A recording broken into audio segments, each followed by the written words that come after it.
Bonjour et bienvenue sur French with Jeanne, un podcast en français pour les étudiants et étudiantes de français. Vous écoutez l'épisode 4 de la série 14 sur ma bucket list. N'hésitez pas à vous abonner au texte des podcasts pour 5 € par mois. Ça vous permet de mieux comprendre les épisodes et de soutenir ce podcast. Si ça vous intéresse, rendez-vous sur www.frenchwithjeanne.com/podcast.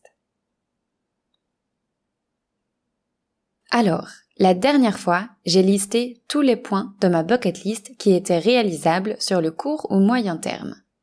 Il y en avait pas mal. Aujourd'hui, je vais vous parler des points qui vont être plus difficiles à réaliser. Cette liste est plus courte, mais ce sont des objectifs plus importants. Ce sont des choses qui me tiennent vraiment à cœur, même si je sais qu'il va me falloir des années ou des décennies pour les atteindre. Vous êtes prêts et prêtes ? On commence.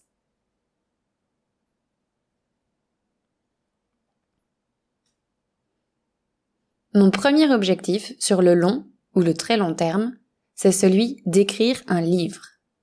Comme vous le savez déjà si vous écoutez mon podcast depuis longtemps, l'écriture et la lecture sont deux de mes passions.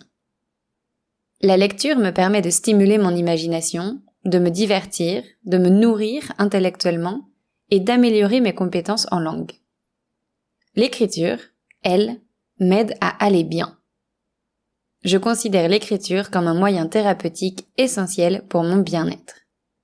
C'est quelque chose que je fais depuis l'enfance et qui me permet de verbaliser mes pensées, d'évacuer mes émotions et de mieux comprendre ce qui se passe dans ma tête et dans mon cœur. Certaines personnes obtiennent les mêmes résultats en faisant du sport, en créant de la musique, en peignant, en prenant des photos. Moi, j'écris. Néanmoins, écrire et vouloir publier ses écrits sont deux choses très différentes. Ça me pousse à me questionner. Pourquoi ai-je envie de faire lire mes textes à n'importe qui ? Est-ce que je pense qu'ils ont une quelconque valeur ? Qu'ils pourraient apporter quelque chose à quelqu'un ? Du divertissement, un moment agréable, des réflexions, des questionnements ? Est-ce orgueilleux ou naïf de penser que mes mots pourraient intéresser d'autres personnes ? Ou est-ce simplement une question d'ego, de pouvoir dire avec fierté « j'ai écrit un livre » parce que tout le monde sait que c'est un processus difficile ? Ou encore, est-ce le challenge que représente la publication d'un livre qui me donne envie ? Plus je réfléchis à mes motivations, moins je suis sûre. D'ailleurs, je me demande aussi comment ça se passe pour les écrivains et écrivaines. Qu'est-ce qui survient en premier ? L'envie d'écrire ou celle d'être publié ? Doit-on savoir pourquoi on veut publier un livre avant de l'écrire ? J'imagine que ça influence forcément l'écriture même. Et finalement, sur quoi aimerais-je écrire ? Qu'est-ce que j'aimerais partager avec le monde entier ? Ou du moins avec mes lecteurs et lectrices ? J'ai quelques idées, mais je ne suis pas prête à les divulguer. En tout cas, pour la forme de mon livre, je pense à un roman basé sur des faits réels. D'une part, car je n'ai jamais réussi à inventer une histoire de A à Z, et d'autre part, parce que la réalité est, pour moi, une source infinie d'inspiration, beaucoup plus fertile que mon imagination. Bref, avant de me lancer dans ce projet, je crois que je dois découvrir la réponse à certaines de ces questions.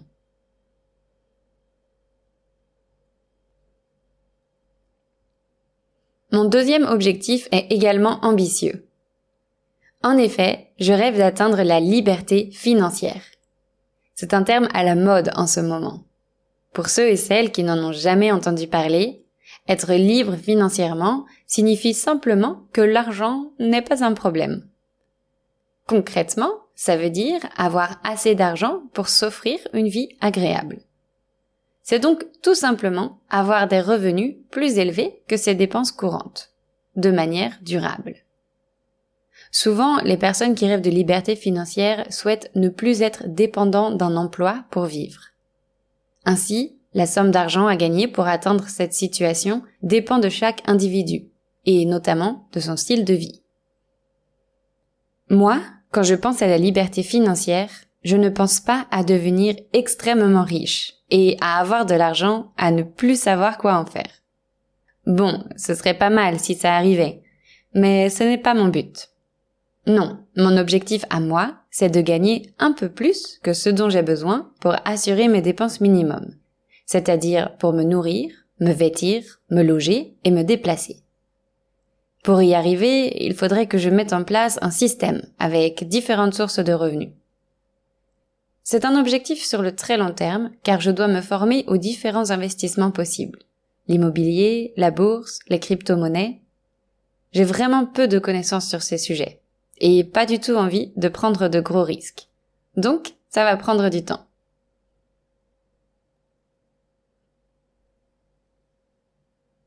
Mon troisième objectif, sur le long terme, est d'avoir un endroit à moi, un logement dans un lieu que j'aime. Depuis que je ne suis plus étudiante, je ne me suis jamais vraiment sentie chez moi, quelque part. J'ai habité dans beaucoup d'endroits, et je suis restée maximum 1 an dans le même logement. Évidemment, comme je ne reste jamais longtemps, je n'aménage pas les endroits où je m'installe. Je n'achète pas de meubles, je n'accroche pas de posters sur les murs, je ne change pas l'organisation de la maison. Alors, ça me plairait bien d'avoir un endroit rien qu'à moi sur cette terre. De pouvoir créer mon petit cocon, de l'aménager comme j'en ai envie. Le problème, c'est que je n'ai aucune envie d'être propriétaire.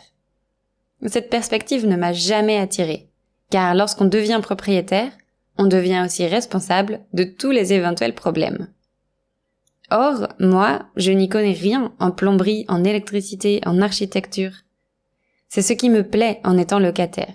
Dès qu'il y a un problème, j'appelle le ou la responsable du logement. Évidemment, la résolution des problèmes est plus ou moins longue. Cela dit, je n'ai jamais eu de très mauvaises expériences. C'est sans doute ce qui me fait apprécier mon statut de locataire. En tout cas, avoir un logement à moi quelque part me permettrait aussi d'accéder à un style de vie qui me plairait, en divisant mon temps entre plusieurs destinations. Par exemple, je pourrais avoir un logement en Asie, y habiter 7 mois par an, passer 2 mois en France et les mois restants à voyager. Ça ne serait pas mal, non? Allez, passons à mon 4e objectif. Celui-là est moins égocentrique, puisqu'il s'agit d'offrir une maison à la mer à mes parents. C'est le rêve de ma maman depuis très longtemps.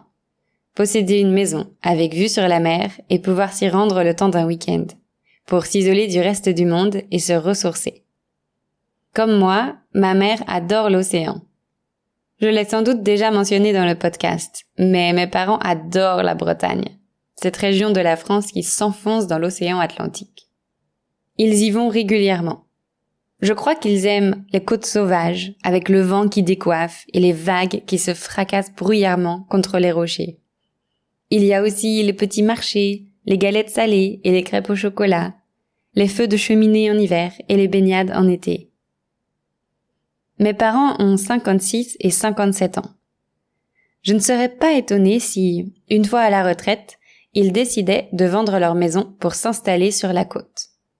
On verra. Mais ça me tient à cœur de leur offrir quelque chose d'aussi important, car je me sens redevable envers eux. Ils nous ont tellement donné, à mon frère, ma sœur et moi. Je voudrais donner en retour, et je sais que ce serait un cadeau parfait. Bon, en attendant, je fais ce que je peux avec ce que j'ai, en leur offrant des cadeaux au fur et à mesure que je voyage. Et en rentrant régulièrement les voir, car finalement, je sais bien que le temps passé ensemble est plus précieux que n'importe quel bien matériel. J'arrive déjà à mon dernier objectif. Je ne sais pas vraiment d'où il me vient, mais il est présent dans mon esprit depuis longtemps. Quand j'aurai les fonds nécessaires, j'aimerais parrainer un enfant. Parrainer un enfant, ça signifie s'engager à financer ses dépenses sur une période plus ou moins longue. Ça englobe généralement la nourriture, le logement et les frais de scolarité. C'est l'un de mes objectifs sur le long terme car je veux apporter un soutien financier sans faille jusqu'à ce que cet enfant puisse subvenir à ses propres besoins. Je voudrais pouvoir donner la possibilité à au moins un enfant de se créer une belle vie. Je crois que l'une de mes motivations, ici, c'est de donner en retour. Moi, je me sens hyper chanceuse d'être née en France et d'avoir grandi dans une famille aussi aimante. Tout cela tient au hasard. Mais je ne peux pas m'empêcher de penser à celles et ceux qui, justement, n'ont pas eu autant de chance que moi. Alors, si je peux, j'aimerais permettre à au moins un enfant de s'extraire de sa situation difficile. De temps en temps, je fais des dons à des assos qui viennent en aide aux enfants vulnérables. Mais finalement, je ne vois jamais l'effet concret de mes dons. Et j'ai toujours un peu peur qu'ils ne soient pas utilisés comme ils ont été promis de l'être. Ainsi, en étant en contact avec un enfant, en le suivant sur plusieurs années, je serai sûre que l'argent lui revient et est bien utilisé. Évidemment, j'adorerais réussir à développer une relation plus forte, en devenant aussi un soutien psychologique. Mais je ne veux pas que ça soit une obligation, car je ne veux mettre aucune pression sur l'enfant. Est-ce que tout ça est utopique ou candide ? Je ne sais pas. Peut-être. Finalement, je pense que beaucoup de personnes partagent ce rêve, car il s'agit tout simplement de l'envie d'avoir un impact positif.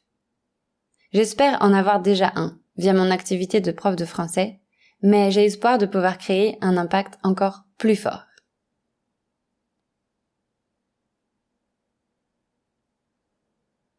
Voilà. Maintenant, c'est à votre tour de rédiger la liste de vos objectifs sur le long terme.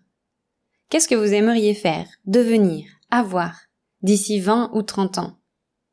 N'ayez pas peur d'écrire ce qui vous passe par la tête. Votre liste sera toujours modifiable. Évidemment, je vous encourage à faire cet exercice en français.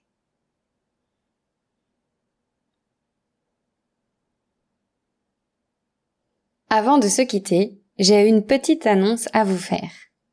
Je lance un atelier d'écriture. Je l'ai appelé « Raconte-moi ton mois d'août ». Cet atelier est divisé en 2 parties. Une partie compréhension écrite et une partie production écrite. Dans la première partie, vous allez lire mon texte sur mon mois d'août. Puis, répondre à des questions de compréhension sur le sens et sur la langue. Vous aurez évidemment accès aux réponses. Dans la deuxième partie, vous allez écrire un petit texte pour raconter votre mois d'août. Grâce à la grille d'autocorrection que j'ai créée, vous apprendrez à repérer vos erreurs et à améliorer vous-même votre texte. Ensuite, vous m'enverrez la version finale et je la corrigerai moi-même. Je vous ferai un retour personnalisé. Le but de ce cours est de vous donner une occasion de pratiquer votre production écrite, mais aussi de découvrir des stratégies qui vous permettront d'améliorer n'importe lequel de vos textes. Il est particulièrement utile à celles et ceux qui étudient seuls et qui aimeraient recevoir un retour constructif sur leurs compétences à l'écrit. Selon les étudiants et étudiantes, j'estime que ce cours prendra entre 1 heure et 3 heures. Il coûte 25 € et comme c'est une première édition, il n'y a que 20 places disponibles. Pour vous inscrire, allez sur mon site web www.frenchwithjeanne.com et cliquez sur « Je participe ». J'ai aussi mis un lien dans la description de cet épisode. J'ai hâte de recevoir vos récits du mois d'août et de vous aider à devenir meilleur en français. Je vous souhaite une excellente semaine et à bientôt.